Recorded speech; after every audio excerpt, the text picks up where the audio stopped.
All right, Canada, let's talk about a potential problem that shouldn't exist but somehow does. Buying Canadian products in Canada. We all love the idea of supporting local businesses, boosting our economy, and keeping our dollars at home. But guess what? Canada has made buying Canadian ridiculously difficult, especially across provincial borders. Want to buy wine from BC while living in Ontario? That's illegal.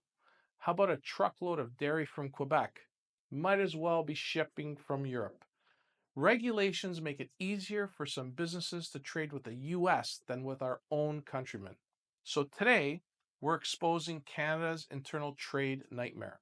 How outdated regulations, provincial fiefdoms, and bureaucratic madness are hurting consumers, businesses, and the economy. If this pisses you off already, hit the like button and let's get into it. The problem here is we don't have one economy. We have 13. Each province and territory acts like its own little country with different rules, taxes, and licensing requirements. That's why it's easier for an Ontario company to sell to New York than to Manitoba. And it's not just about businesses, it's affecting you, the consumer. Example number one, beer and wine laws. A winery in British Columbia cannot legally ship a case of wine to a customer in Alberta. But an American winery, no problem. Example number two, trucking and transportation.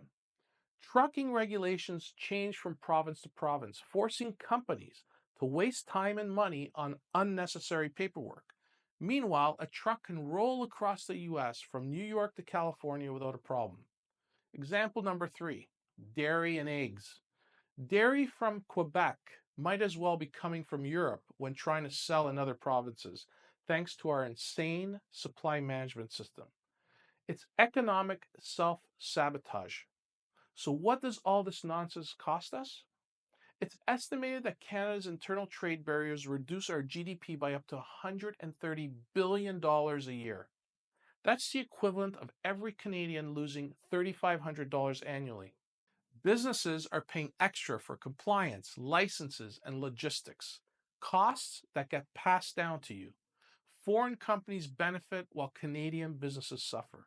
Because if a company in BC can't sell to Alberta easily, but a US company can, guess who gets the business?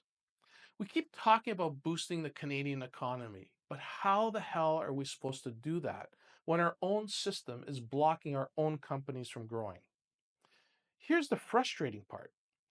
Every government knows this, and it's still a problem, and they still won't fix it. In 2017, Trudeau's government introduced the Canada Free Trade Agreement, the CFTA. Supposedly, this was meant to reduce barriers. The result? A bureaucratic mess of exemptions, legal loopholes, and zero real change. And here's the kicker. The Canadian Free Trade Agreement still allows provinces to protect their own industries with over 130 different exemptions. It's not free trade. It's a negotiated hostage situation. Now let's talk about how this directly affects you as a homeowner or someone looking to buy. Construction costs are higher. Builders can't freely source lumber, concrete, or steel from other provinces without regulatory hurdles and extra taxes. That means higher home prices for everyone. Moving to another province? Get ready for red tape. You want to bring your car, your professional license, your business? You're going to be dealing with unnecessary bureaucratic headaches. Utilities and services are more expensive. Energy and internet regulations vary, meaning you pay more for electricity, internet, and even insurance just because of where you live. So, how do we fix this? It's actually simple.